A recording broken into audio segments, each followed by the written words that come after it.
Oh, fantastic. So welcome to everybody in the room here in Bloomington, and welcome to everybody in the room in Palo Alto. It's totally fantastic, and I'm excited that we are now connected for the third Sibling City Town Hall meeting. And for anybody, Nico, there's a, I don't know which camera this, there we go, that's great. Thank you very much. My name is Alain Barker, and I'm very excited to see everybody in the room here in Bloomington, as well as greet everybody in Palo Alto. This is the third of our experimental town halls that bring the two communities together on themed conversations. The first one was Regional Divides, talking about what it's like to talk about our lives and our communities in different spaces many thousand miles away. And then we had a really fantastic meeting a few weeks ago about race and belonging, and now we're talking about climate action. These are things that mean a hell of a lot to all of our communities, and what's been so exciting about the Sibling City Exchange from the very beginning, which started 2 years ago, is this idea that there's so much more for us to share and explore and discover as we expand our boundaries and connect with a different community that in some ways is similar, but in some ways is very, very different. And so today, very excited to see all of you here in the room as well. This is a very special gathering here in Bloomington because I'm not sure how often all the climate action, climate-affiliated groups actually get together and spend time exchanging ideas and communicating with each other. So this is really fabulous. There are quite a few people who have put this meeting together. And I won't go through everybody because I'm sure I'm going to forget somebody, but deeply grateful for all of your involvement. And what we're going to do today is go directly into what we call a sort of a word cloud. So we're going to start with a word cloud, although Vicky's going to also introduce us. Hold on one second, I'm jumping ahead of myself here. But we will come back to the word cloud in a second. But for those of you who've not yet met Vicky Wienker, the brilliant innovator of this extraordinary project, Sibling Cities USA, she's really, really an extraordinary person. And specifically in terms of climate, really a lot of what she does is relevant to today's topic. So Vicky Wienker is the founder of Sibling Cities USA. She serves on the Palo Alto City Council, including its Sustainability and Climate Action Plan Committee, as well as the Santa Clara County Commission on Recycling and Waste Reduction, and the Bay Area Air Quality Management District Board, whose jurisdiction includes 9 counties inhabited by 10 million people. So she's extremely involved in climate action and climate-related activities. And Vicky, I'm going to hand it over to you to welcome everybody as well. All right, well, Alain, thank you so much for that. And let's figure out how to get you on screen. We don't see you, and I'd like to be able to wave at you and have the people here in Palo Alto see you. So while I'm talking, maybe work on that. But thank you very much for that kind introduction. And Alain has been absolutely essential throughout this whole series, and particularly this climate town hall, where he is holding down the fort in Bloomington, just doing an amazing job. And I got to say, Alain, with your initiative, good humor, and mad skills, I can see why you're director of music entrepreneurship at the prestigious Jacobs School of Music in Bloomington. So I echo his thanks to all of you for joining us here today in this third of 3 town halls between the magnificent cities of Bloomington, Indiana, and Palo Alto, California. And a special thanks to our sponsors. I don't know if we can get them up there on the screen, but they are in your handout on the back side of your discussion breakout group instructions. And we are just, I'm having trouble with this mic here. There. We are just thrilled to have the Palo Alto Weekly here and Bloom Magazine there join us for this town hall to sponsor. Join our series sponsors who are Lori and Michael McRobbie, Jane and Patrick Martin, the Palo Alto Chamber of Commerce, Mayor John Hamilton, Terry Godfrey, Rotary Club of Palo Alto University, PACE at Indiana University, both of our cities, Community Access Television Services in Bloomington, Hobies, and the League of Women Voters of Palo Alto. So what a wonderful community coming together. So yeah, thank you to all of the sponsors. That's great. And I echo Alon's thanks to our planning team, which has been magnificent. So just quickly, raise your hand if you are one of the many people who made this happen. I see Linda in the back, all these, Julia, you're going to be on our panel. Tim, you set up tables, all these folks over here, Joan in the back. Thank you all. It has just been a real, it takes, well, I was going to say it takes a village, but it takes 2 villages. And it's been magnificent. So concern is really rising about the division in our countries today, and I suspect that you all feel that. I know I certainly do. And I am all for thoughtful disagreement and vigorous debate, but these days disagreement is often not thoughtful. We hear reflexive, extreme positions and name calling with no real effort to listen or to seek a common solution. And as Alon mentioned, Sibling Cities has been changing that in our town halls, the last couple he described, and we can change that again today on climate. Our aim is to really get all of you talking within our cities and between our cities with curiosity and respect, not prejudging what we will hear. And so this is the civil discourse pillar of our 3 pillars of connection. So Sibling Cities connects cities with 3 pillars: community, commerce, and civil discourse. And this town hall is also a big milestone for us because with it, we complete our pilot phase between our 2 inaugural cities. I mean, so much has happened in the last couple of years, and I look forward Recording in progress. I look forward to the recording in progress. And I look forward to many more years of this relationship. So our topic today, climate. It was crowdsourced at our civil discourse planning meeting a year ago, and it's a perfect fit for these 2 communities that house such expertise in this area. I recently found a graphic in a City of Palo Alto climate blog that says, think globally, act locally. You've probably heard that. But I'd like to add to that and have think globally, coordinate nationally, and act locally. Because each city inventing its own wheel isn't going to get this job done in time. We need to coordinate to have global impact. And that's where Sibling Cities comes in, to help cities share best practices so that we can act locally, but act smart. So as an undergrad at IU, I had the great privilege of being mentored by Eleanor Ostrom, who was chair of the political science department. I was a chemistry major though, and she helped me add political science as a second major. And she recommended me for a summer research position at the Kettering Foundation, where I wrote a paper titled Science and Public Policy, an Urgent Linkage. That was in 1983. 40 years later, it is even more urgent, and there's no better example of that than our climate crisis. So today, we're going to explore how our 2 communities are responding to climate issues. What has each been working on? Can we learn from each other? Work together? How do we welcome people into this conversation who are put off by the technical side of it?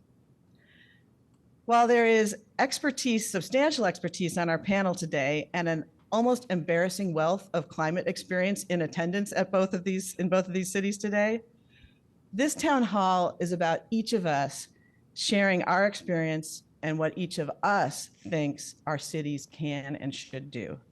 Because even though we are 2,000 miles apart, we share our climate. Another thing we share is that both cities are home to universities having outstanding schools in this area. Stanford has the recently established Dorr School of Sustainability, and IU has the first School of Public and Environmental Affairs, the O'Neill School. In fact, Linton K. Caldwell, who was a principal architect of the National Environmental Policy Act, which started the EPA, and he was also the originator of the Environmental Impact Statement, was a founding faculty member at the O'Neill School at IU. And both of these schools have sent brief messages of support for our efforts today. So Alon, could you play those 2 quick videos? I believe that Nico's going to do it. Nico, could you play those 2 quick videos? And they will self-introduce, so I won't take time to do that.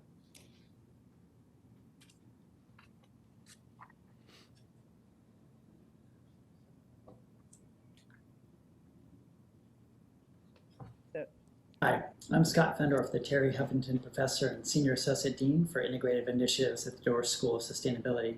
And on behalf of this school, I'm pleased to send my greetings to my many friends in Palo Alto and in Bloomington who are participating in the town hall meeting. We're really honored and grateful to be part of this engagement of sibling cities. And the topic, climate action, really could not be more timely and relevant. We all know that we need to take real action now in our homes, communities, in our states, nation, and across the globe if we're going to really address this pressing challenge of sustainability and climate change and to leave a livable planet for our future generations. We borrowed this planet from our kids and we need to leave it to them in good shape. When we launched the Doris School of Sustainability just more than a year ago, it was Stanford's first new school in almost 75 years. And we took this historic step not only to leverage all the work that's happening in sustainability across the university, but also to be a catalyst for collaboration and partnership far beyond our campus, across the nation, across the world. And this town hall epitomizes just that kind of collaborative effort that's necessary for real and lasting impact. I'd like to thank you all for working together, seeking solutions that are so urgently needed. And I wish you all a productive and successful town hall. Thanks.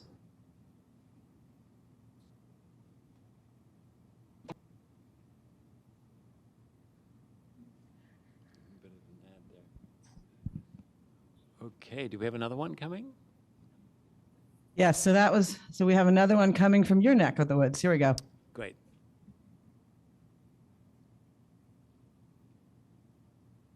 Neal School of Public and Environmental Affairs at Indiana University in Bloomington.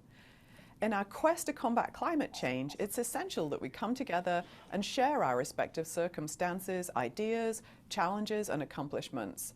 A collaborative approach is not only important, but essential in the fight against the growing environmental crisis.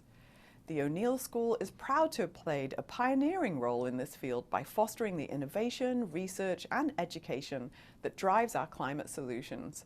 Our commitment to sustainability and environmental policy provides a model for strategies as we face the biggest challenge to our future.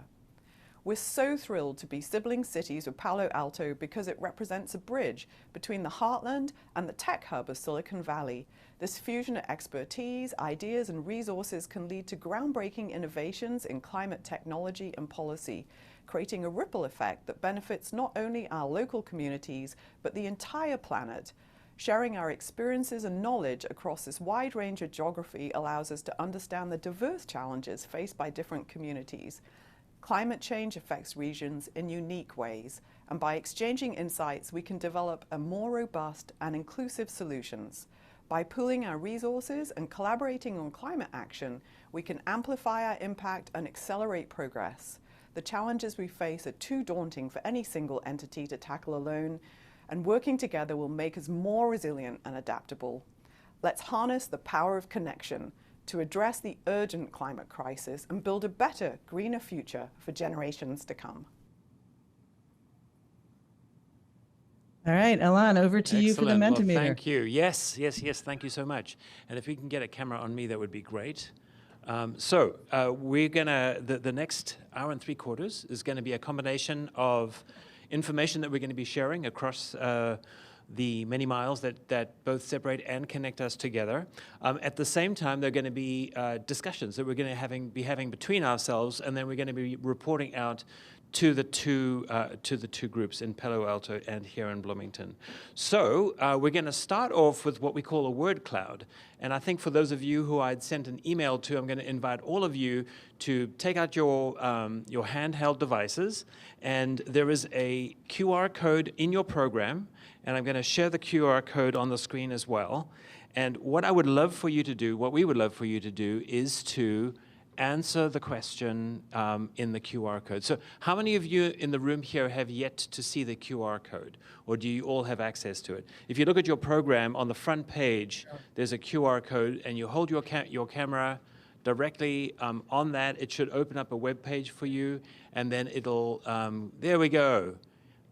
The person said, fine. How do you feel about your community's response to climate change? Fine. And by the way, these are responses that are being shared in Bloomington and in Palo Alto simultaneously. So everybody in the room in Bloomington and everybody in the room in Palo Alto are participating in this word cloud, which is totally fantastic, the wonders of technology. So nascent, can do more, necessary. These are things that we're going to be discussing between ourselves in about 5 minutes. So let's go ahead and answer the question. Go ahead, Vicky. So Alon, we don't see the word cloud. So while you work on I am that, so sorry. I'm being very. Hold on it's one all good. second. I'm going So to share. I'm going to describe the breakout groups, Here we go. and we'll let this happen in the background. But there it is. Yep. This is fun. Yep. Actually. Sorry about that. No problem. We're all good. So I'm going to describe the breakout group discussion so you can get right to it and and respond to this fun word cloud, because at the end of your breakout groups, you're going to, so the 2 discussion questions for your breakout groups are on the bottom of this page, which is breakout group instructions. And your first question is, what is your reaction to the Mentimeter word cloud? So we're going to leave this up here so you can talk about it in your small groups. And your second question is going to be, what about your city hinders or helps its response to climate change? And then you get to pick one to report out to the full group.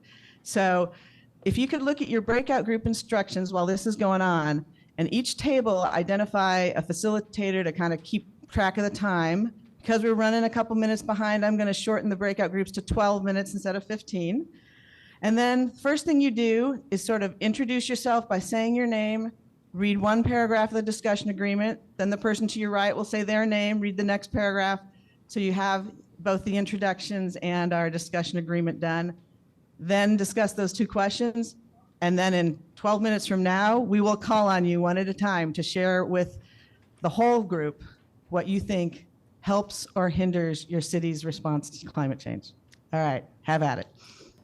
Great. So we'll just go ahead and do that here in Bloomington as well. So we'll time, just you can stay where you are. And if you want to move to somebody else's group, that's absolutely fine. Can make your own groups, can do your own thing here. Everybody's,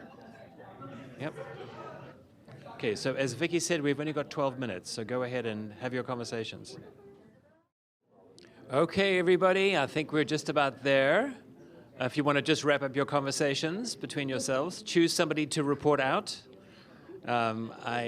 Some brave individual who's going to stand up and tell the rest of the world what we're thinking about.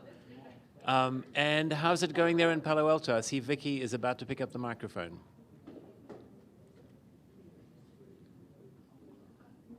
I'm picking up the microphone to ask a dear friend if he might take it around to people as they report out. Thank you. Also, do we have a second mic? Let me just see. So we're ready, sir. Excellent. Do you want to introduce the report out? Sure. So we are going to go around to each table, and you have 30 seconds, which is completely inadequate, but 30 seconds to name one hindrance or one help about your city that that affects its reaction to climate change. And so I'm going to model that, for example.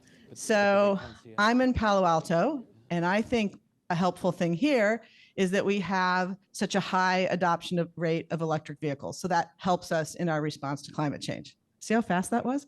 So, so you can do it in 30 seconds. Alon, do you want to start at your end? Sure.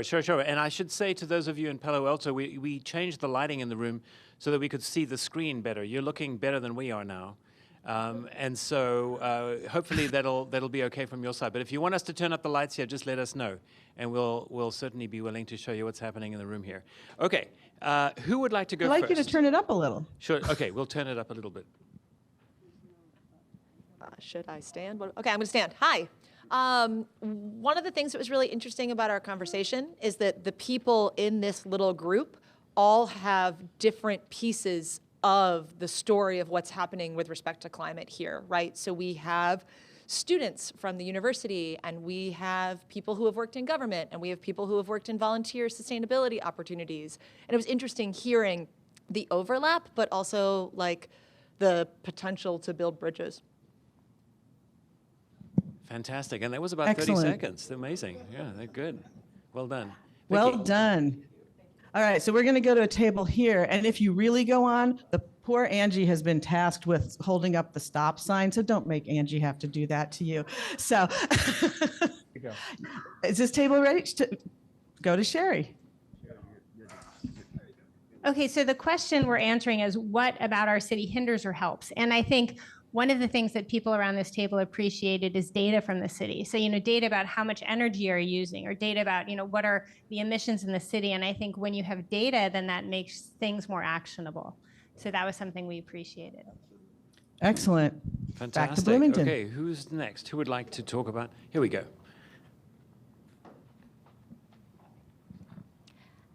Well, we talked a little bit more about hindrances rather than the positive, but so the first thing mentioned as far as a hindrance is that we're in the state of Indiana, and the state government precludes us from doing a lot of things locally and doesn't really force our utilities to invest in renewable resources.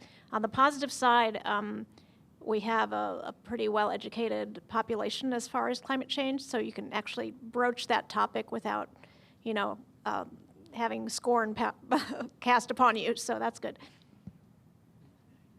Excellent. Thank Thanks you, very council much, member. Isabel. And we in California are not so hindered by our state, so that's a wonderful thing. Next table in the back. Yeah, from the helping side in Palo Alto, we have strong support from our city council, strong community involvement. Also, of course, owning our own utility makes it much easier to make some of these changes. On the hindering side, we have, like everybody does, the curse of the installed base. And general support from the community, but certainly a small, vocal, adamant minority against some of the changes we'd like to make. And also the fact we're reinventing the wheel as we're midstream driving the car. Excellent. Really Thank you, interesting. Matt. Yeah, good. Okay, well, Over we to have you. another table here at the back.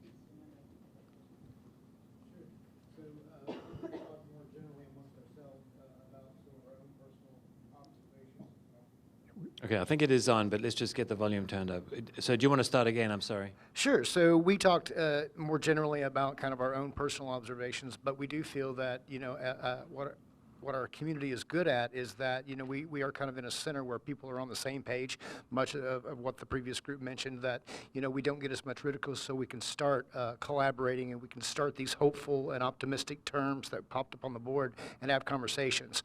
Some of the hindrance, though, is that, waiting for the global community to kind of lead the way, or direct action from our national and our state governments, from our elected officials, feeling that, feeling kind of even though hopeful is a positive word, also it's kind of a negative for us, because it also means, are we too late? Or are we behind the 8 ball already? So, we're hopeful going forward, but we would just want to keep up and make sure that we're doing direct action and less talk and more ethereal conversation and more solid, concrete. That's great. And remember that we'll be able to come back to some of these issues when we have our longer conversation later on in this session. So back to you, Vicky. In addition to what's been said, I think our group talked about some of the polarities. In particular, is it a luxury to be green in Palo Alto? But the long life of we can make great decisions, but what's the impact on that on other communities? Adoption versus consumption. There's a lot of consumption in our community. Intent versus execution. And then we talked about camps, like people want to protect parkland instead of getting the anaerobic digester going, right? So those are all issues we brought up. Very interesting. And I believe that Steve is going to be the next person. So our group thought that there are many good programs here in the Bloomington community, but just the thought that for regular people, there's quite a lack of knowledge about the programs. Interesting. Okay. Here would like. And then I believe we have one more group in Palo Alto, right? We have 2 more. 2 more. Great. And yeah, we're ready to go. Yep. Good. So one of the things our group focused on is youth in our community, and we are very fortunate to have the Palo Alto Student Climate Coalition, and they have a huge amount of power and very well represented on this table. They have touched 4 out of 6 of us, and we have a Stanford student here who's just exploring sustainability and learning a lot more about it. And we talked about the challenges from where he's from in Pennsylvania with coal and how we need to be thinking about that too, the hindrances along with the positive. But my word was optimism. So I just have to jump in to say I love that answer, both the optimism and the youth. So thank you. Back to Bloomington. Do you have another table? Great. Yes, I believe that we have one more over here.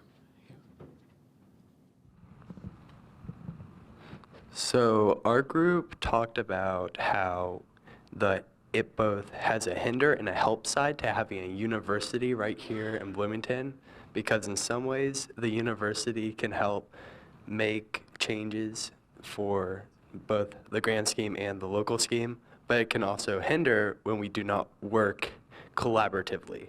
And it can be a problem with maybe two different agendas, maybe with the same end goal, but not the same way of getting there. That's great.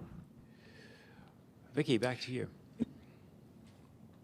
And as we gather, as we looked at the Mentimeter, one of the largest words was hopeful. And I think we all gather here with that spirit. We recognize the challenges we have. But as we talked about the city, we have SCAP, which is the sustainability plan, as we guides us in our response. But we identified a couple areas that were both a hindrance. We're not identifying and we're not measuring the demolition that is ever present in our city and how that contributes to our climate challenges. But we have a public-private partnership where we're trying to transition to heat pump technology, where the city is providing opportunities to make it more efficient, but we have the private that is trying to get the word out as we transition to that. Fabulous. Well, that is it here in Palo Alto. Any more in Bloomington? I think that's it, unless anybody else has a final statement to make. Or Oh, yeah. you all are wonderful. We are right on time on our agenda. I Isn't that mean, amazing? yay, well done. Give yourselves a hand on that. Which means that we can completely We're relax and clapping here enjoy in- the next hour and a half. Yes. Yeah, we're clapping here in Palo Alto. All right. Well, I do have to say, I am surprised that no one in Bloomington said snow as a hindrance, because we don't have to deal with the physical climate you all deal with. So I'll just add that for you. Well, talk about okay, ice. so now okay. So now we'll move on to our panel discussion, just to sort of set the stage for our large group discussion. And it's entitled, What's Going On in Your Sibling City? And so I am going to invite our panelists to come up here to the front, to the stage. And I'm going to introduce our moderator journalist, and then she will in turn introduce the other two on the panel. But so in Bloomington, we are very lucky to have Rebecca Teal. Rebecca is the Energy and Environment Reporter for Indiana Public Broadcasting. IPB is a statewide collaboration of all the public radio and TV stations around Indiana, including WFIU and WTIU in Bloomington, where Rebecca is based. Many of her stories focus on climate policy and solutions and environmental justice. So we'll welcome Rebecca up front there. And here in Palo Alto, I want to invite Sherry Listgarten to come on up. Sherry is a longtime resident of Palo Alto who came out here about 35 years ago for grad school, stayed to work in tech, then switched to environmental blogging about 5 years ago. As a blogger for the Palo Alto Weekly and Embarcadero Media more generally, she enjoys educating people about environmental issues and encouraging good discussions. So we have the right person to lead us. And Debbie and Julia, if you want to come on up now, and so you could be there for when she turns to you. And with that, I will turn it over, I believe, to you, Sherry. And I'll give you a mic. Okay, so it's great to be here. Can you guys hear me? Ooh. It's great to be here. Hi, Julie. Hi, Debbie. I'm just going to give a very brief overview of some of the climate and environmentalism in Palo Alto. We, again, as people have mentioned, we're in a pretty different situation than Bloomington in that our state is very supportive, our county is very supportive, big companies around here are very supportive. And so, but nevertheless, even in that context, Palo Alto really tries to lead. And so how does that work? You know, in the late 1800s, when the city was founded, two Stanford professors suggested that we operate our own utility. And the reason for that, they reasoned we could have lower rates, we could invest some of the proceeds in the city itself. And that worked out great for us. We have really nice libraries and parks as a result of this, and our rates are a little bit lower. It depends on the utility. But I think something that wasn't appreciated at the time is when you have a small local nonprofit in utility, it's much easier to build trust with the residents than when you have a big corporation like PG&E or Duke Energy like they have in Bloomington. And trust is critical when you're in a time of change like this. And so that has really facilitated many of our efforts, some of which I'll talk about in a little bit. But so that trust is something I think everybody needs to foster. The second example that I want to talk about is the Baylands. In the 1950s, there was a lot of pressure to develop the Baylands. There were plans for hotels, condominiums, a marina, and a couple of remarkable women, 3 women from the city stepped up and said, no, this can't happen. This is extremely valuable habitat. It was a birder, an educator, and they worked on this for 10 years. And in 1965, we dedicated about 1,900 acres of parkland, including a small area that was a landfill for the city. And the interesting thing to me is when the landfill was going to be closed, then it would be converted to parkland. That landfill didn't close until 2011. So almost 50 years later, because of really aggressive recycling and composting initiatives from the city that saved space in the landfill and saved us money. So that was another example where we really led. Third, I would say a lot of activist organizations more recently have been working with the city to promote green electricity, EV adoption, green building codes, and things like that. And I think what's interesting is sometimes these initiatives start with the wealthy adopters, the early adopters. We charged extra for green electricity. You needed a garage in order to charge your EV. And the city has worked really hard to make these things available to more people. So there's no premium now for clean electricity is the only option. There are chargers in many public lots, including outside of this community center, in corporate lots. There are programs to put chargers in multifamily housing. This is really important. This is a critical role that the city plays in making these more widely available to people. But our city also has challenges, and I want to cover 2. The first one is that the benefits of climate mitigation, we're going to reduce our emissions, seem intangible to a lot of people. Why are we working on this? Palo Alto is a small city. Even if it had no emissions, it would make no difference. We should be working on something like crime instead. This is just virtue signaling. So that's one, challenge that we have. And the other challenge is that there's costs involved in some of this. Building costs here are through the roof. And even if you can afford an electrician, you can't find one, right? So, how do you move forward with initiatives that have intangible benefits and yet cost real money? And this is why we have these 2 speakers here today. They're going to talk about this challenge. So we'll start off with Julia. Now let me read your introduction. So Julia's going to talk about Palo Alto's goal to reduce emissions by 80% from 1990 levels. Julia is a senior at Castanea School, the former president of the Palo Alto Youth Council, and the co-founder of the Palo Alto Student Climate Coalition. She is an advocate for electrification and bold climate policies that further municipal sustainability. So tell us about this, Julia. Thank you. Yes. So hi, I'm Julia. I'm the co-founder of PASC, the Palo Alto Student Climate Coalition.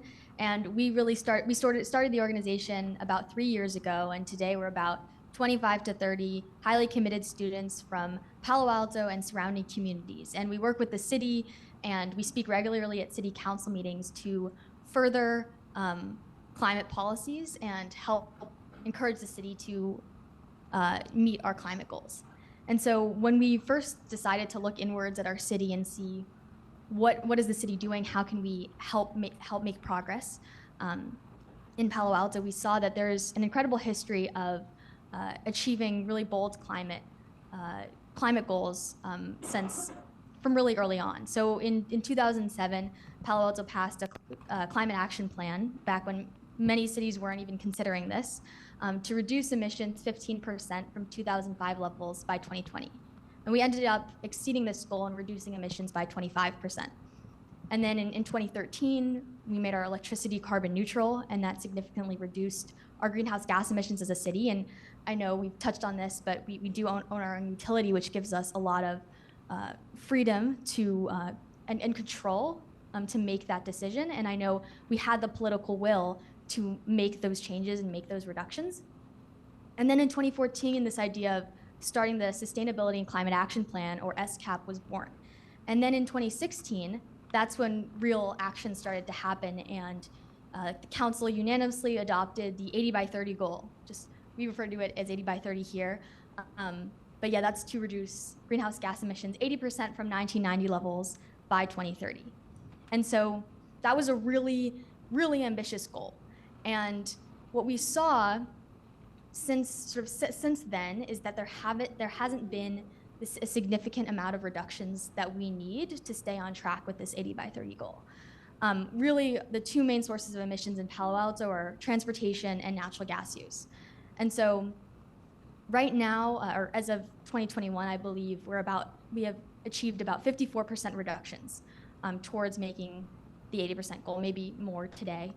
But we have a significant way to go until 2030, less than 7 years. And so what that really means is that we need to have the investment, the sort of dedication, and the community willingness to maybe make some sacrifices. It's uncomfortable to change, but this is something we need to do. I know the city in 2022 sort of doubled down. We have a carbon neutrality by 2030 goal. And so there is this desire to maintain our status as sort of leaders in sustainability, but what that really comes down to is, can we continue prioritizing some of the electrification initiatives I know Debbie's going to talk about in terms of our transportation, but then also in buildings to reduce emissions. There's a lot of work to be done. So now Debbie is going to talk about a very innovative heat pump water heater adoption program. We set these goals and we had a program and it went nowhere. We were getting about 6 heat pump water heaters per year adopted. So Debbie's going to talk about what we did differently. Let me do a quick intro. Debbie enjoyed a 30-year career with Actera, a nonprofit environmental education organization, before retiring 5 years ago. She continues to volunteer as a climate activist with both local and national groups, with a special focus on home electrification.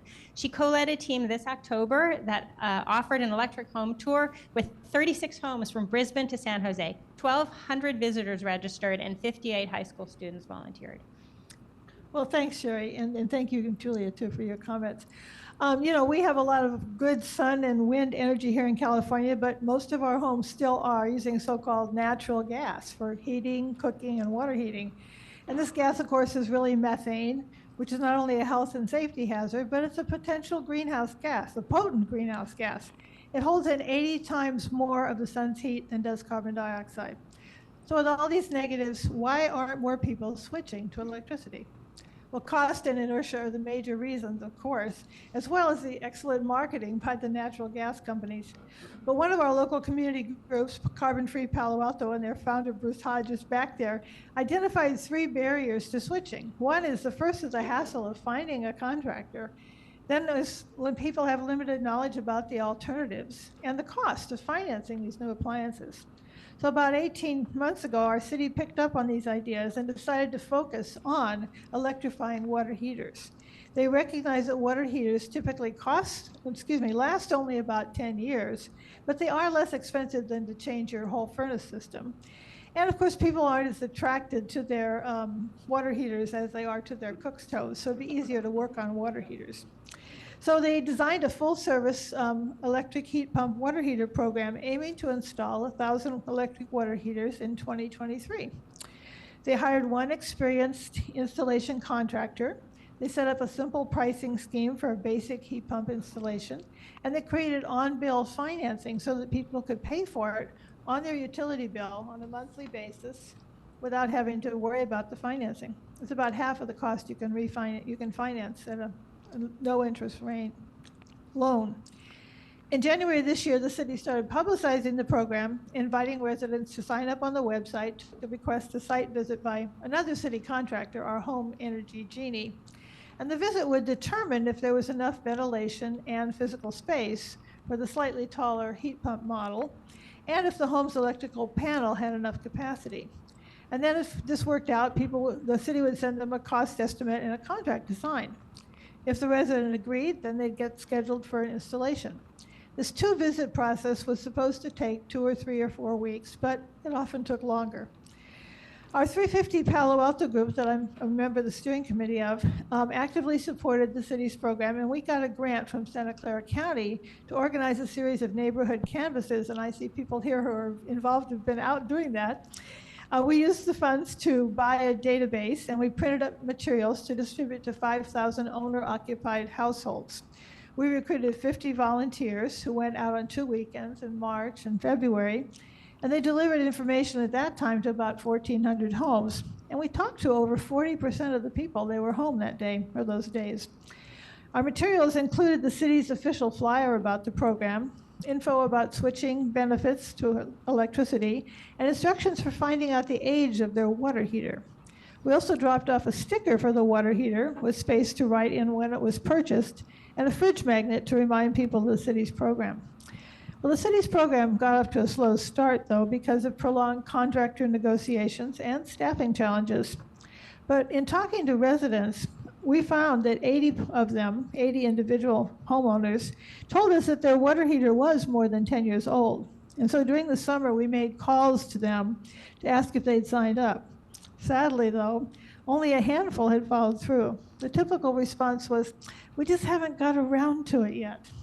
My husband has given me a round piece of paper that says "to it," which he gives to me more often than I like on other issues. Well, because of this slow start, the city reduced the number of heat pumps that they expected to install this year from 1,000 to about 200. But they're moving ahead, and that we're going to make that number, I'm pretty sure.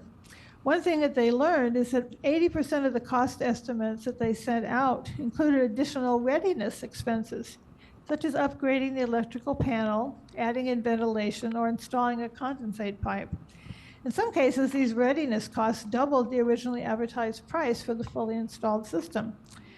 Well, fortunately, as of November 1st, Palo Alto's municipal utility is now eligible for the state's tech rebates, so our residents can also use these funds to cover these electrification readiness costs. And so the city is going back to those who rejected the original cost proposal, letting them know about the price reduction.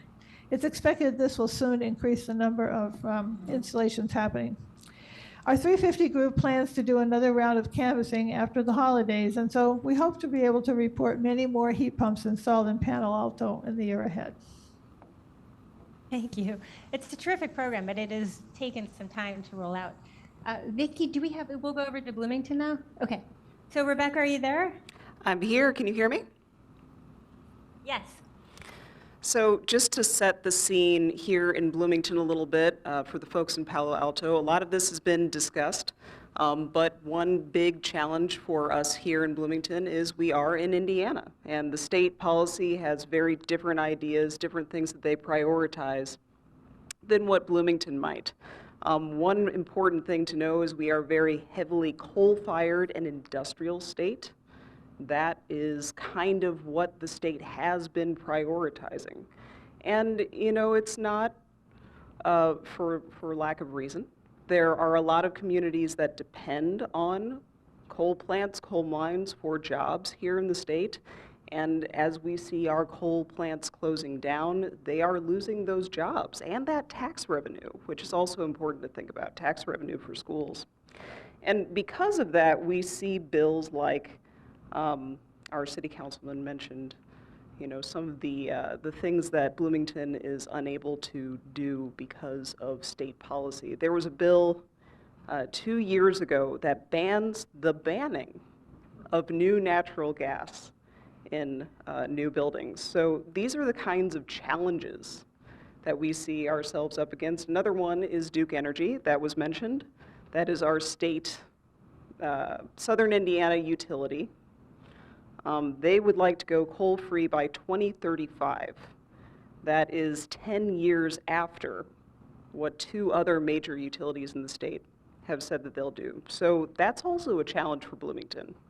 How do we make this a net zero city by 2050 without perhaps having that quick action from Duke Energy? That being said, as many people have also said, We have a very big wealth of knowledge here in Bloomington from the university. The Environmental Resilience Institute, which Bill Brown is here, and probably a couple of other folks who I've not met, is working one-on-one with cities, including Bloomington, to try and reduce their impact. So there's a lot of opportunities and a lot of challenges here for Bloomington. Moving on to our panelists here, we have Soha Vora, and then Anna Lim, and Cooper Sykes from Students for a New Green World. And Soha, if you could explain what the organization does.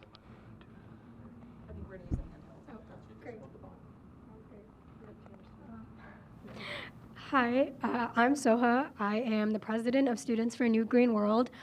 Students for a New Green World is a student advocacy and student environmental advocacy group at Indiana University.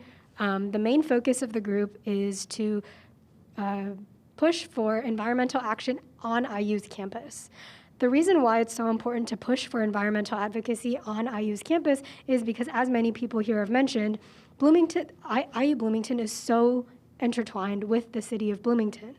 And so without climate action from the city of Bloomington, they're really just,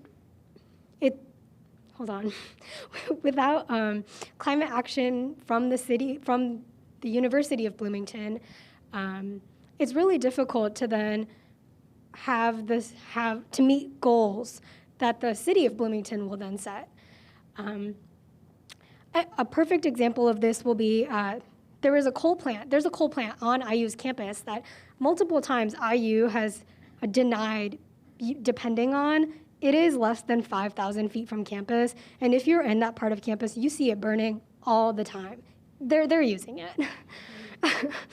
And so if the university can't even admit that they're using a coal plant that we can visibly see is burning all year long, it's really difficult to then expect them to, implement the climate action plan that we just pushed for I'll now pass it on to somebody else who's also involved with Students for a New Green World. Thanks. Hi, I'm Anna. I'm a junior social work major, also part of Students for a New Green World, like Soha. I will say, on the bright side, something that we've done as part of our student group is since 2021, we've made several gains. A lot of our protesting around campus has led to the Climate Action Planning Committee and the very recent adoption of a climate action plan for Indiana University. So I guess these are some of the gains that we are making as a club. We're also lucky to have a lot of student involvement in several different areas on campus. For example, I am a McKinney Climate Fellow with the Indiana Resilience Funding Hub and Environmental Resilience Institute. So that's one way that we're contributing to, I guess, city resilience in different manners. No worries at all. So I'm Cooper. I'm co-VP of Students for New Green World and also McKinney Climate Fellow. And I'd just like to echo one that it's really vital that IU has committed to this climate action plan, and now the next step is action. And the big roles of Bloomington is creating climate advocates, from protesting prospective student tours to larger demonstrations. We've shown IU that we will be continuing to hold them accountable for their 313,831.81 metric tons of carbon dioxide equivalent emissions. And regardless, so we're going to continue to do that. And then additionally from that, we're learning how to be sustainable leaders as we go on from Bloomington. And that relates to what Anna has done with the funding hub. She worked with Holland, Indiana, a rural community in southern Indiana. I've been a McKinney Climate Fellow with the city of New Albany, Indiana, which less rural, but still a part of southern Indiana. And we're creating a climate resilience plan to be attached to the city's comprehensive plan. So the city of Bloomington is really having a positive influence on sustainability advocacy throughout our state, and that's real positive. And now we're going to throw it to Dr. Kirsten Milks. Alex, who actually received her PhD in biochemistry and Masters of Teaching from Stanford University and is now living in Bloomington, her adopted hometown of 13 years. In addition to learning with and from science students in Bloomington High School South, Kirsten has worked with organizations like Indiana University, the MacArthur Foundation, the Carnegie Foundation, and the Presidential Awards for Excellence in Science and Mathematics Teaching to envision and enact the future of education with a focus on humane and socially responsive science teaching. Thank you, Kirsten. And I just put this mic, oh, is it on? And I just put this microphone back together in real time. I'm really doing it. Hey, Julia in Palo Alto, I am texting with your biology teacher from last year, and she and I are both very proud of you. So there's for that. So I have been lucky enough to live in this community for over a dozen years. You know, I trained as a scientist at Stanford, and my work is centered less on the technical solutions that we're going to hear about and talk about today, and more on how we create empathy and buy-in to make space for those technical solutions, right? You know, it comes back to the idea we heard in Palo Alto, why do it if it's a drop in the ocean? Like, why do it? And I think the answer is there is no way forward other than to cultivate joyful climate futurism, right? It is very common for people who are new to learning about climate, although I will also say that in the dozen years I've worked here, we in Bloomington no longer have the luxury of having our youth think that climate change isn't a thing or that climate change is not caused by people, right? So like climate variations, Vicky, there is no snow, buddy. Like I know Vicky lived here several years ago, and we are at a place now where my young people know that climate change is a thing. So why do it? And I think the answer has to go back to not only our communities, but our youth in particular. You know, the messaging from that we heard to welcome us is about our youth and our youth's future, right? And a recent worldwide study of youth make it clear that 45% of respondents have trouble with their daily lives because of climate anxiety. This is not a theoretical. It is not like a part of, like a patch of TikTok way off in the corner, right? We're looking at real changes in how young people are coming into the world and moving in the world, right? And the reason you do the things, the reason that you fight for systemic, collaborative change, but that you also do the individual things, yes, is because it's because people need to feel hope and agency to be involved. Anybody who's ever been in a classroom will tell you that. Anybody who's ever been in a family will tell you that, right? We need to cultivate agency and hope.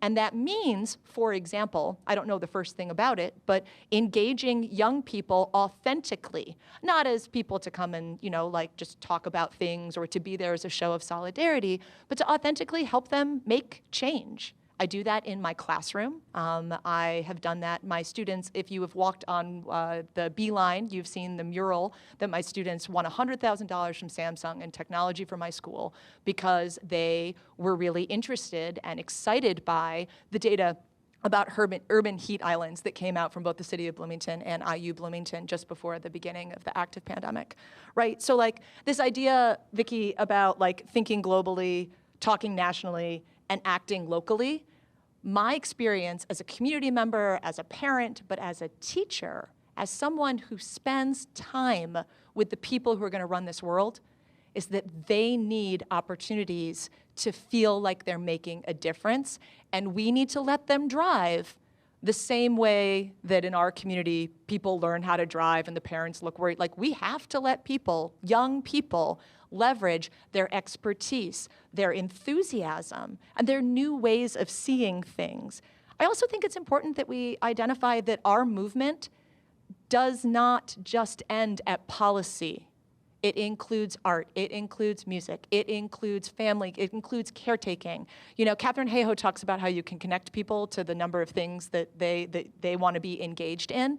It's also true that the things you love to do are useful in our movement. And there are examples now where you can find ways that what you love are useful in our movement, especially when we get to partner with youth.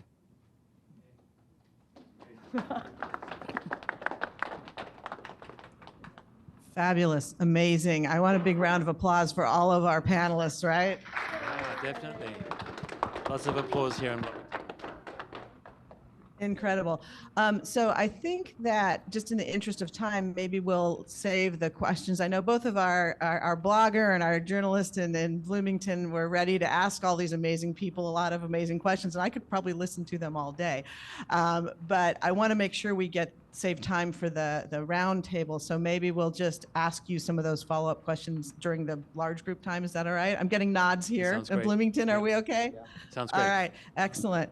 But before I introduce our next couple of speakers, I just want to say the coal plant is still a thing, really.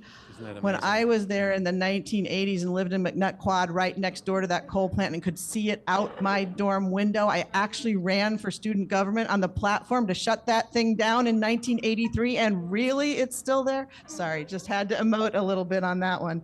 I'm sorry. So next, we had been asked to before we go into the full group discussion, in our planning committee, it was suggested that we get a little background on what resources we have to marshal in our fight against climate change. And so we're going to ask two really smart people to do the impossible and try to describe that in 2 minutes or less. And I'm going to start with my friend in Bloomington, Matt Flaherty, who is a council member at large in Bloomington, but also is a director of building decarbonization for Clean Energy Works in Washington, D.C., who consulted with us on our heat pump water heater program. So with that, Matt, please take it away and talk about funding and financing this work. Sure. Thank you, Vicki. I appreciate it. And as you mentioned, I serve on the City Council, have tried to center climate action and resilience and climate justice in that work with the help of colleagues like Isabel Piedmont-Smith, who's here as well. Funding and financing for climate is a very big topic. So this is going to be like a 2-minute brief background or overview, emphasizing 3 things. 1, the local funding and financing options we have. 2, the importance of thinking broadly and expansively about climate. And 3, the importance of leveraging opportunities to scale investment. So locally, we are in a resource-constrained environment here in Indiana. We have very low constitutional property tax caps, limits on local income tax, and a relatively lean local government. That's just how it goes. That's the environment we operate in. We did, though, through a small increase in our local income tax a couple of years ago, managed to dedicate $1.6 million a year that's going to direct implementation of our climate action plan now, programs to help finance and fund low-income solar and energy efficiency, for instance. We've also got $4 million going to transit to help rapidly electrify and take advantage of federal funds.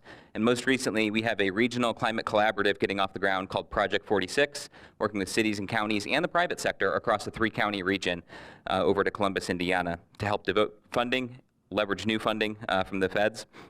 Additional tools include general obligation bonds, tax increment financing, and other tools to invest in infrastructure.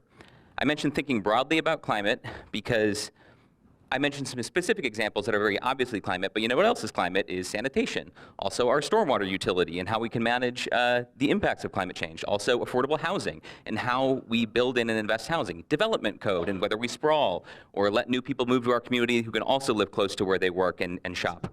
So we need to think about everything as climate policy, and then the pool of funding gets a whole lot bigger. Finally, the opportunity to leverage and scale investment. We have programs that try to do that locally by giving low-cost financing. We need to leverage green banks. There's the new Indiana Energy Independence Fund, which is giving new opportunities. The Federal Greenhouse Gas Reduction Fund, which will launch national green banks that are really trying to leverage and redirect private investment into an equitable clean energy transition. So we need to make sure that we're positioned to harness those things. Funding and financing available through the Bipartisan Infrastructure Law, Inflation Reduction Act programs, and the money that we can bring to our communities to help our people improve air.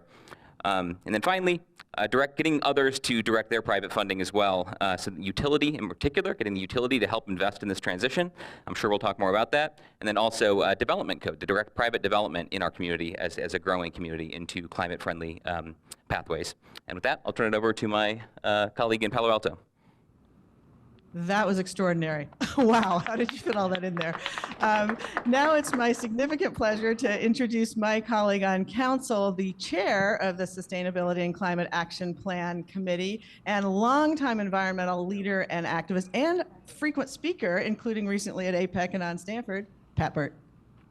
Thank you.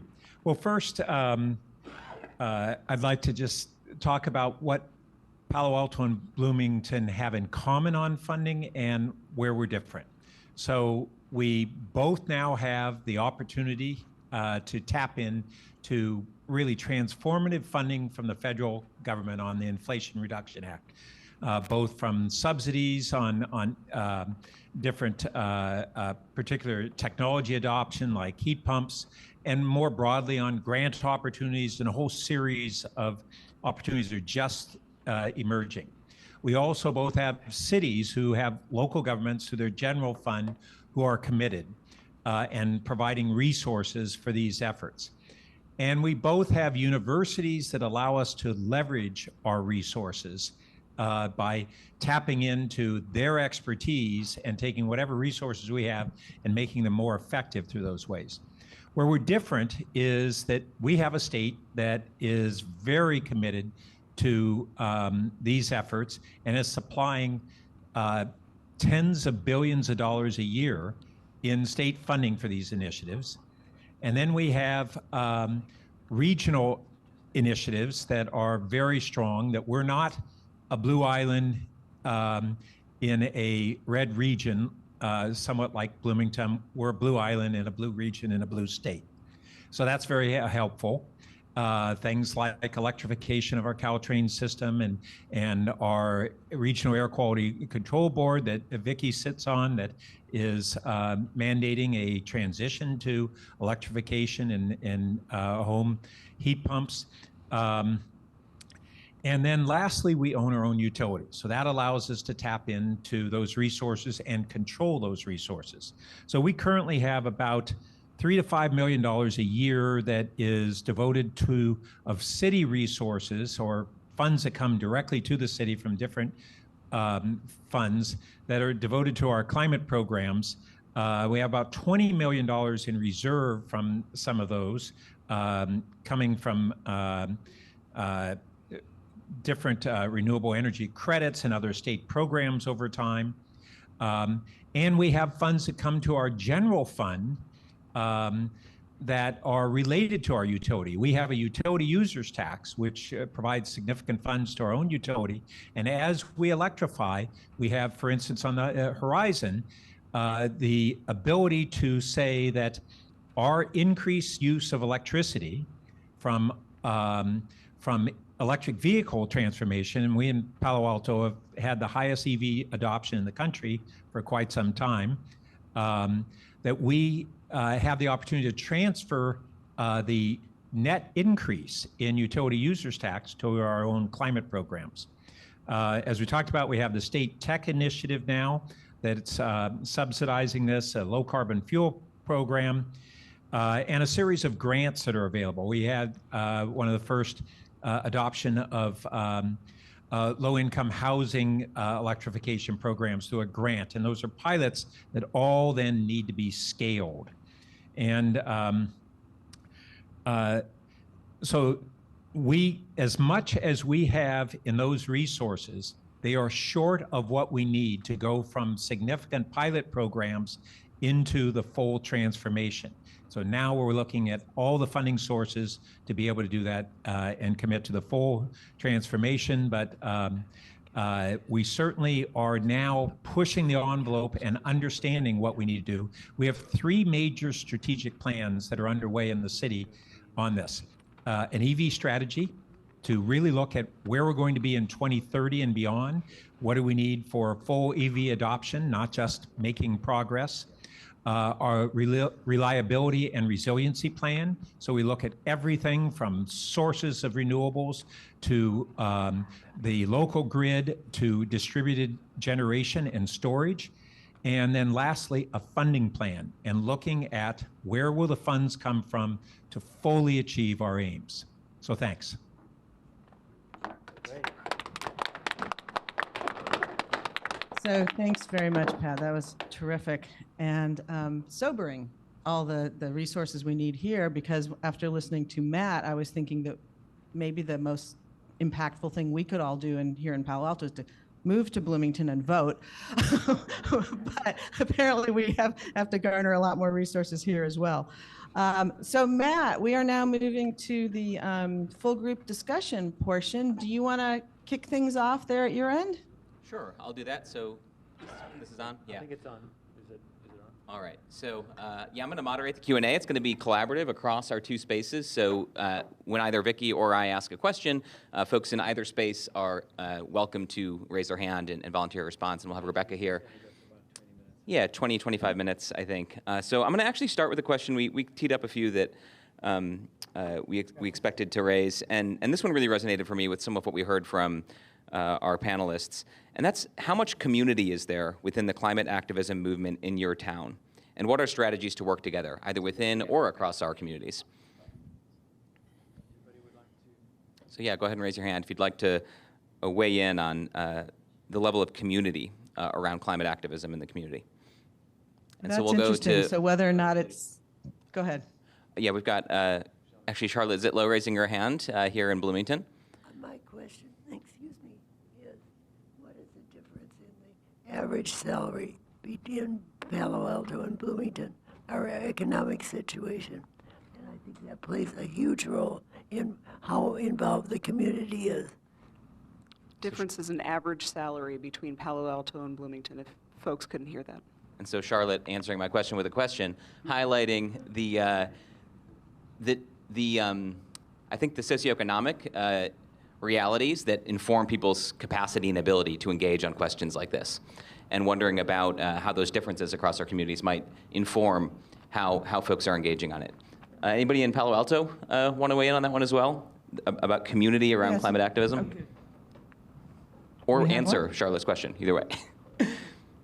Thank you, Charlotte. Well, I was struck that no one talked about bicycle infrastructure or tree infrastructure in our histories, which I'm sure are true in both communities. But so it seems to me one of the issues with community is bringing the communities together that are working on different pieces of the pie. Agreed. Other thoughts on that, how to get people within the climate movement working together, or are they or aren't they? Well, just to address the economic aspect of it, it doesn't cost anything or much of anything to be an advocate. So there's no barrier really to most people participating in one way or another in forwarding green goals. And I appreciate the conversation about tree infrastructure. And also we haven't mentioned much but about zero waste in the consumption aspect. And I think we have some folks here in Bloomington that want to weigh in as well. Cooper. Yeah, absolutely. I think one of the big things of our climate activism is, Matt, you did a tremendous job of talking about how everything is related to climate here in Bloomington. And a lot of that as well has been making sure that our advocacy for sustainability has not just been limited to climate, but we really try to build solidarity across different progressive movements here in Bloomington, at least from a student perspective. Soha and Anna have been heavily involved with our Help Ourselves, which is a mutually aid organization here in Bloomington, working to make sure that unhoused folks that are in Seminary Park, which is just a park right outside of the city center, make sure they get food at least 3 times a week, and it's good food too. We have some great cooks on in the organization. But other than that, showing up for racial justice, socioeconomic justice, all of this is related to climate change, as climate change, of course, is produced from capitalism, colonialism, imperialism, all these things. Regardless, so a lot of it is that I feel like there's a lot of people that are not just going to show up for just a climate thing, but we're going to show up for everyone. And then in that way, folks that are really engaged with racial justice, socioeconomic justice, then they also show up for climate as well. It's a really great positive feedback loop, I feel, that we see, at least on the student side of things. In terms of community involvement, I like the issue raised of affluence and who has time and money to do these things, and the fact that you can be an activist without necessarily a lot of money. You have time. Been involved a little bit minimally with Citizens Climate Lobby, and their email says if you have 1 minute, you can do this. If you have 5 minutes, you can do this. It gives you kind of a nice menu depending on your own situation. From an economic point of view, not only activism, but adoption, certainly in Palo Alto. I've been reading about EVs recently, where they're hitting that, I think from a marketing point of view, the early adopters, which EVs tend to be the ones with some money, you can actually afford these. Now we're getting through that transition. How do you get to that next stage of making it more affordable through a lot of these programs like the Inflation Reduction Act, the IRA, and things like that? But how do we collectively get over the hump there? So a lot of different issues about there in terms of affluence, in terms of How can you get involved even on a minor scale by being influential? And how do you get somebody also termed coined a phrase called the persuadable middle? Those people out there that just, if they had time and were aware, it's a good message of hope and thinking, yeah, if they just had time or some money or knew about some of these things, then they can actually help the cause as well. We have another in Palo Alto. Did you have one in Bloomington in the meantime? Anybody else in Bloomington? I see Bill Brown here has his hand raised. Okay, let's go to Bill and then we'll go to Debbie.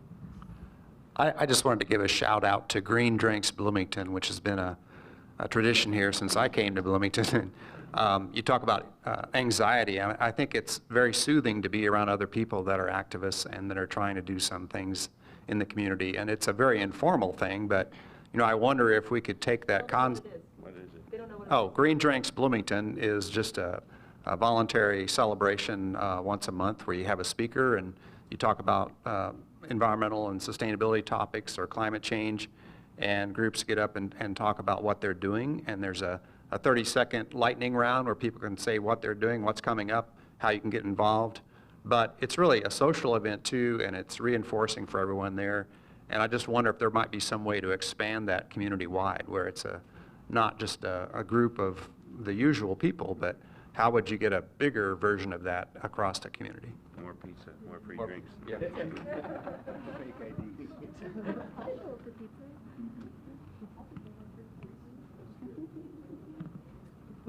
We can't hear you if someone else is talking there? Nope, just some merriment scattered around the room. We'll turn it back to you. Okay. All right, excellent. Well, building upon the idea of community, I think it's a really important thing. We humans are social animals, and I think we need to think about that. How can we leverage this aspect of our humanity? Some of you are probably familiar with the Yale program on communications about climate change.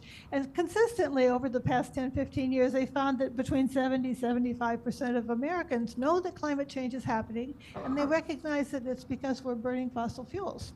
But the interesting statistic is that of those people, they only 54% believe that their neighbors feel that way. So that's a significant disconnect. So I'm not going to want to talk to you about climate change because you might be that other percent that doesn't agree with me, and I don't want to get into an argument with you because you're a nice person. So we need to start thinking about putting out there to the world what we're doing. And I think one of the reasons why cars have taken off in Palo Alto and around the Bay Area and Santa Clara County is because we see the car in the driveway, we see the car in the street, but nobody knows that I got a heat pump water heater. It's in my garage. We need to put that out. So I put my picture, like 2 months ago, I got my new heat pump water heater.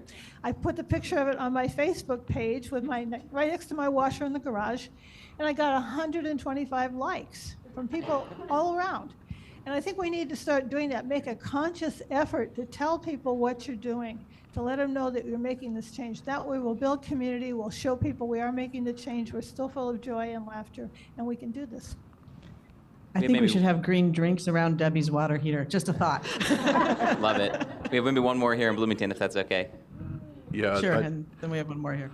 Yeah, I don't know if this is beating a dead horse, but I kind of agree, and I do think that climate action is challenged to organize as a community.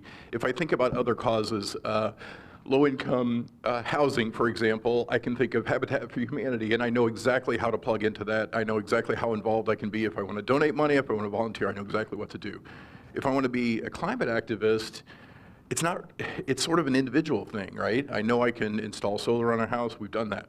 I can buy an EV in the process, right? Like, I know individual things that I can do. Everything else, it sort of jumps to the utility scale, right? And then how do I do that, right? Do I call my local Duke Energy representative and ask them to install solar?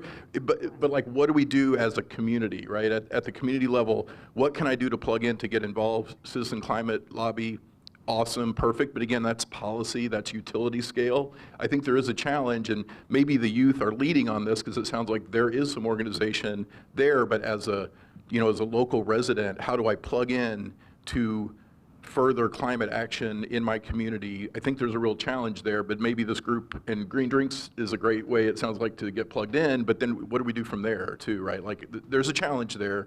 I think getting that to a point where we can address it is important. I actually did Great. do a story on how to be a more involved utility consumer, which I'm happy to share with you. Back to you guys. I'm gonna quickly just say something That's as well great. because Alana, I want to interrupt you for 1 second Yeah, because go all we're ahead. seeing is Go a ahead. blank screen with IU on it. I think you need to admit Nico back into the Zoom thing, a Oh, connection okay. drop. I'll 'cause do we that can't and then see forget each what I other. said. Okay, here we Okay, go. then, sorry, go ahead. All right, we have a comment here unless there's another one there. Go ahead. Okay, please. Yeah, thank you. We have heard today how important it is to have our youth involved. And I just want to come back to that for a moment. So I think that in all of our organizations, it's really important to make sure that we do have them at the table.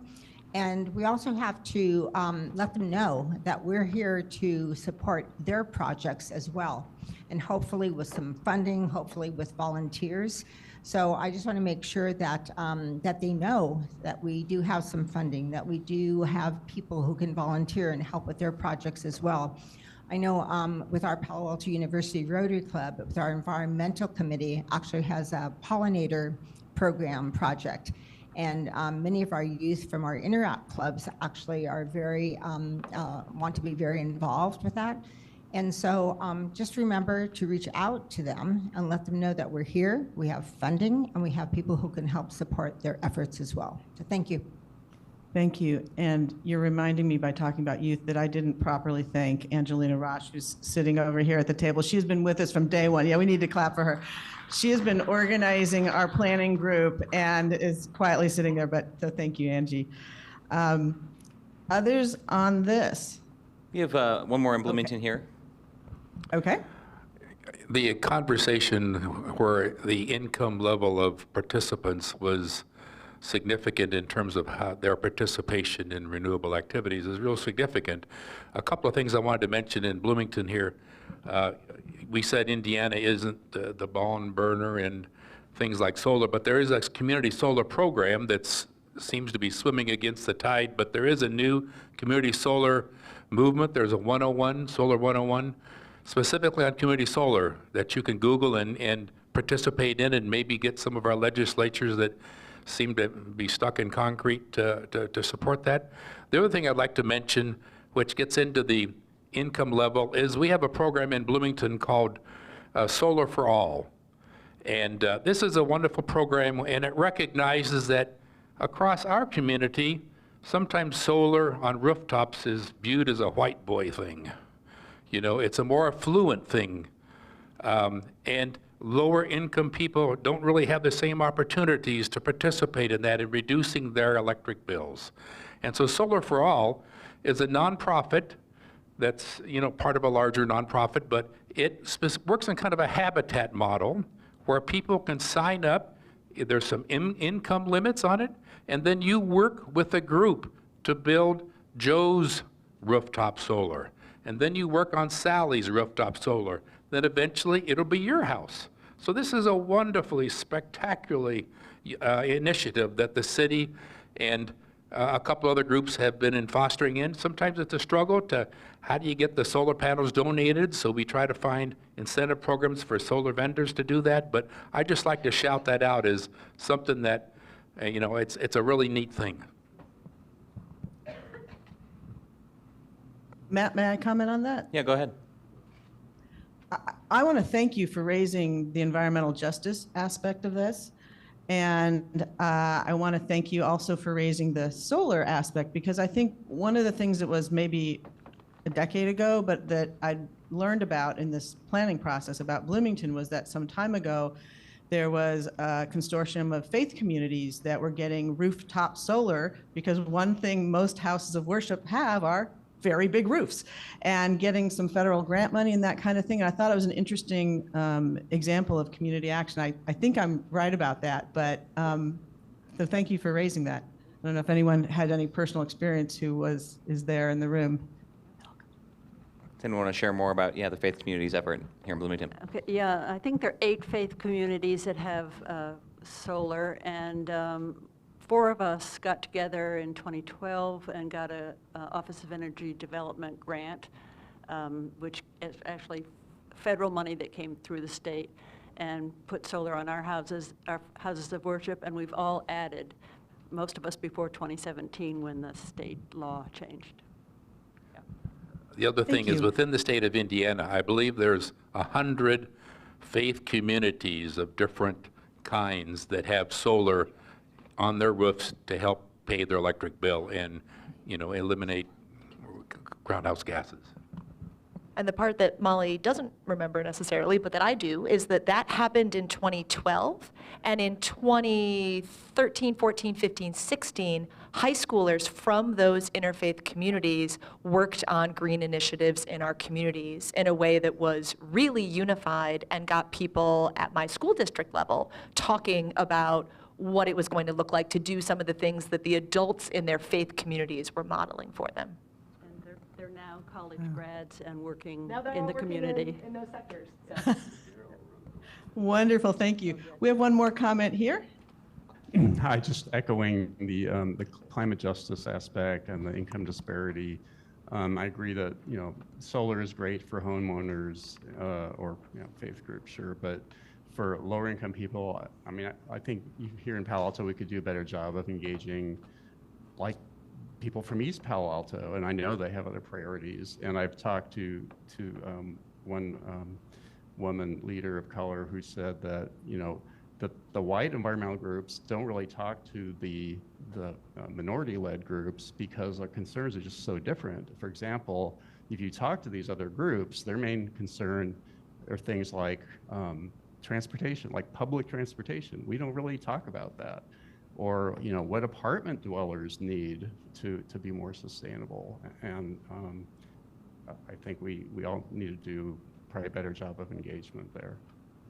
Yeah, and thank you for that. I'm going to jump in to say that, as Pat mentioned, I sit on the Bay Area Air Quality Management District Board, and I actually also sit on their Environmental Justice Committee, and we have a Citizens Advisory Council of people who live in highly impacted neighborhoods. It is extraordinary when they come and tell us about that impact, and it is very different than what we mostly see here in Palo Alto. And to try to serve all of the communities is something that, again, we share the air, we share our planet, we need to be cognizant of. So thank you for that. I was going to move to another question because we're burning through our time here, and I wanted to try a slightly different tact.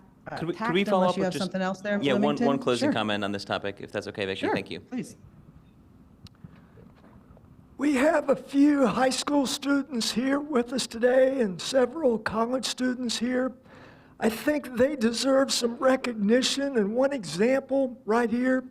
For about a decade, Bloomington has had a very effective Solarize program as a partnership between nonprofits and the city.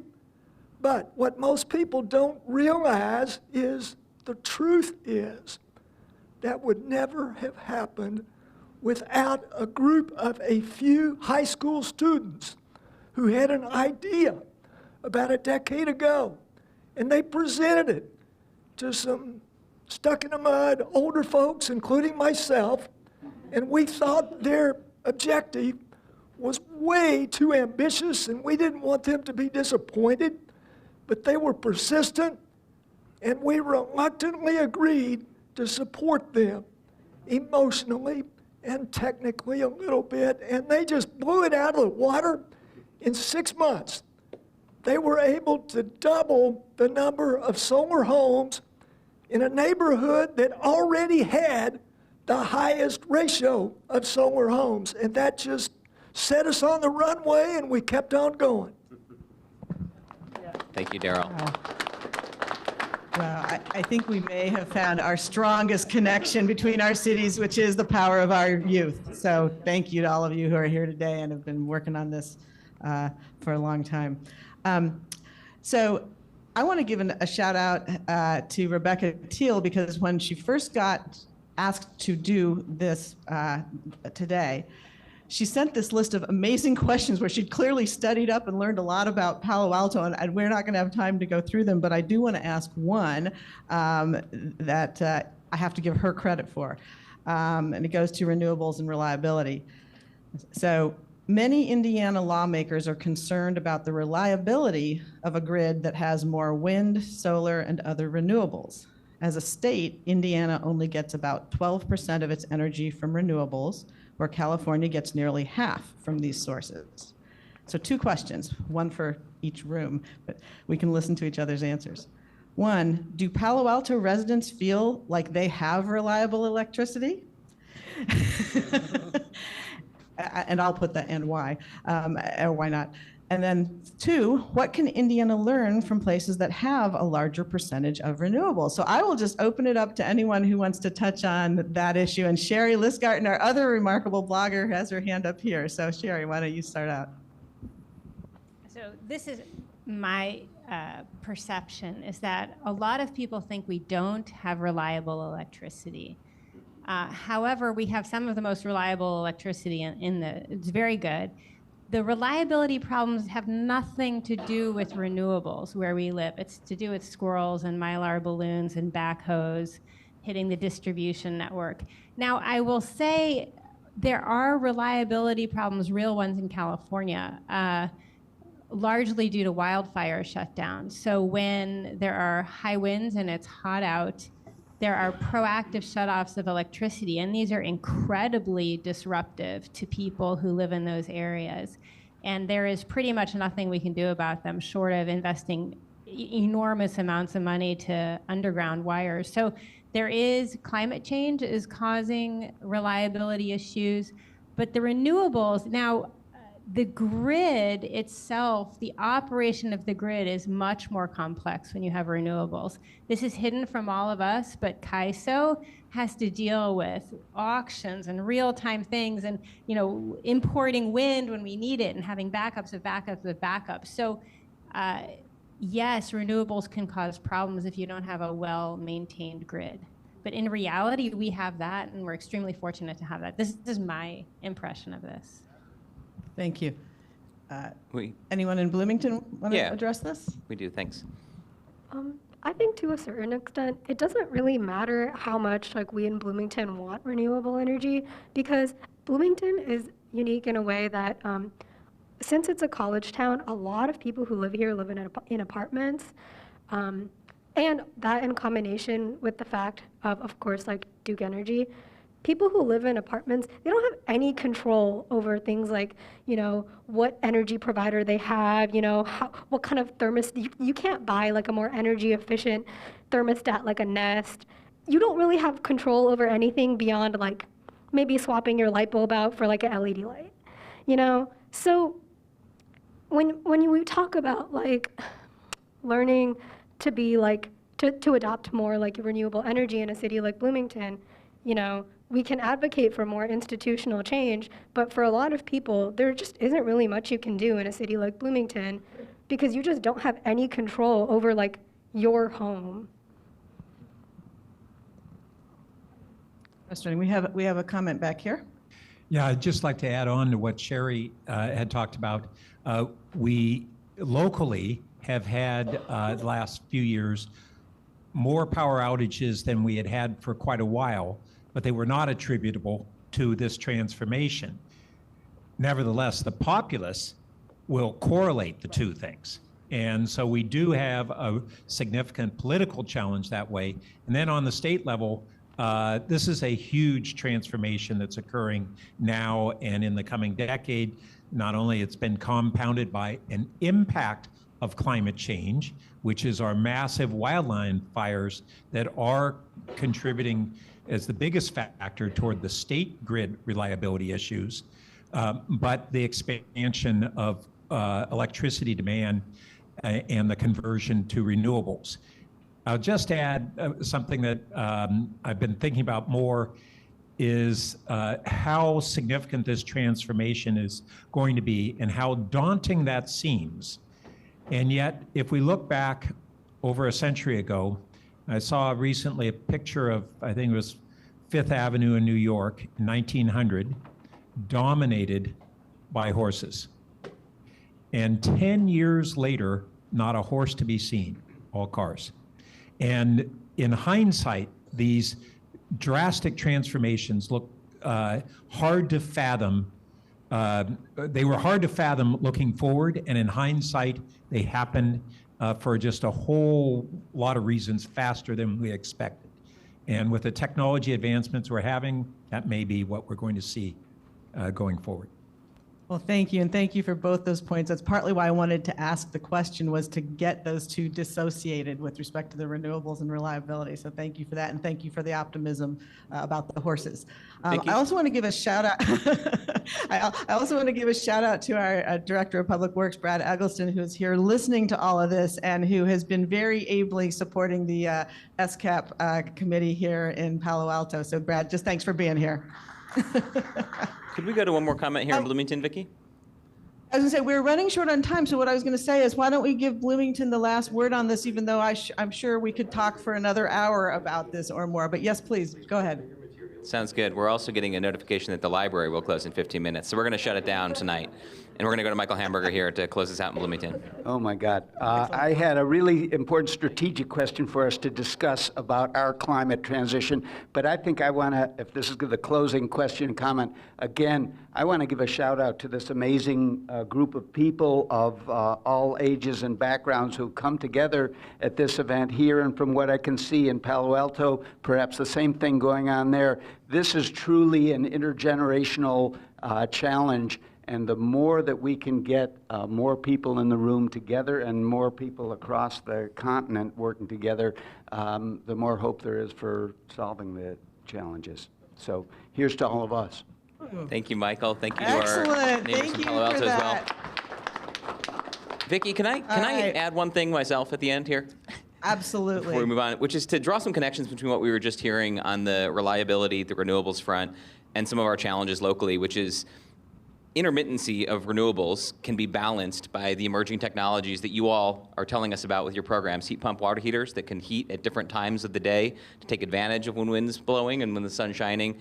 Those EVs, they have batteries. They can power your house. They can be backups and resilience in the event of power outages. So the technologies and the things that we need to decarbonize our homes and our buildings and transportation, our local emissions, those are the same tools that give us the reliability, that give us the resilience we need. And so really drawing those connections about it's a joint path forward, and then also really highlighting what Zoha mentioned of the centrality of solutions that work for renters, for folks who might not otherwise be able to afford those solutions up front. So I think your heat pump water heater program is a great example and to look at, and just wanted to draw those connections between reliability and between the actions we're trying to take locally to get rid of our own emissions. Well, thank you. And I also want to, we've seen both Michael Hamburger just a moment ago with that wonderful closing comment, and we saw Bill Brown earlier on the screen there, who have been instrumental in pulling this off in Bloomington. So my personal thanks to you and the others with whom you worked. And I also saw Mayor Hamilton sitting there, and I think Project 46, I'd hoped we could talk about a little more, but we're running out of time. So I think we need to have virtual green drinks with Bloomington sometime. That's what I think we need to do. So, Alon, do you want to talk about next steps? Sure. I will just mention a few things. First of all, just what a fabulous conversation. What an inspiring conversation. And, you know, the thing that I draw from all of this is hope and agency, the two things that I think are central to our future and to the future of our youth. And it's so much about being inspired by the success of what's happening around us, but also be inspired by the possibility and the opportunities that lay before us. So thank you all so much. It's really very special, especially to Vicki. Vicki is one of these totally inspired visionaries who has enabled such incredible conversations between our communities, which will continue. And how they will continue is in many ways up to you and up to all of us. The Sibling City USA project is now 2 years old. It's connected a lot of amazing groups together, including the Rotary organizations. We've had delegations back and forth. The cities, Mayor Hamilton has been very strongly supportive and in favor of this initiative. And as we go forward and as we maintain our connection between ourselves and also between Bloomington and Palo Alto, it's in many ways up to you to be able to do that. One of the platforms, one of the means by which we will enable you to do that is this thing called Slack. Slack is a platform. It's an online social media space that enables people to have very coordinated conversations about themes that they want to be able to talk about. I believe that all of you have been invited, or many, many of you have been invited to Slack, so just go and check it out and hopefully start using it. Beyond that, there is a survey that we're going to be sending to you, and then we have a growing list of people who've been involved in Sibling Cities USA over the last 2 years that we will continue to communicate with about as the project continues to develop. So hopefully high school students can develop a project across these miles as well. So that's it for me here, Vicky. I don't know if you want to finally send your greetings and thanks. I do. I send my greetings and thanks to everyone in Bloomington who has connected with us, to everyone here today in Palo Alto, and those who have made this entire 2 years a pretty amazing, pioneering series of connections. I mean, you can see on this issue alone how critical it is to really understand how we may be differently situated, but we are fellow Americans and we've got to figure this out together. And this is one way of helping us do that. Things aren't so functional in Washington recently. I don't know if you've noticed, but so we can act locally. But if we can get to know people who are acting locally elsewhere, I think it will only enhance all of our efforts. So either probably in January, we'll have like a New Year's kickoff to think about how this will go forward in the next year. I invite all of you to come. You all are sustainability experts, and we need to sustain this organization. So I ask you to help out there. We'll also be sending you an evaluation so you can give us feedback for how we might do this better. We are building this ship while sailing it, and we are learning and listening as we go. I think there's so much potential, so many different ways we can go, but you have done it. So congratulate yourself on doing something new and pioneering and impactful. I think it will help our democracy. And now, next year, we're going to try to spread it to other cities. So if you can help us do that, tell them about your experience, help us model it, that's where we want to go. So anyway, my sincere thanks goes to all of you today. And I understand there may be some action at Nick's down the street in Bloomington, hoping, yes. which is here we're going to have a little reception for those who want to stick around and have a cup of coffee and some candy, and we'd love to chat. So anyway, thank you all. I really, really appreciate it. And Vicky, I want to just quickly say one thing. I know that these events cannot happen without the technical assistance that we have on both sides, here in Bloomington and in Palo Alto. And I just want to personally thank the CATS team, Community Access Television Services, who've done such a fabulous job. I want to thank the Monroe County Library that have hosted the 3 town halls. I want to thank Shelley Taylor, who has been here every time to help us and support. And I want to thank the committees who've been mentioned so far, but all of you in the room, there are many of you in the room who are very much part of the formation of the ideas behind today's event. And I look forward to seeing how the collection of organizations in Bloomington can continue to make a real difference, a substantive difference to Bloomington. So thank you all so much for everything. And with that, I think we'll close up. We are being shoved out of the building in the next 5 minutes or so. But Vicky and Palo Alto, farewell, and we'll see you soon. Yeah, Vicky. All right, thank you. Bye, Bloomington.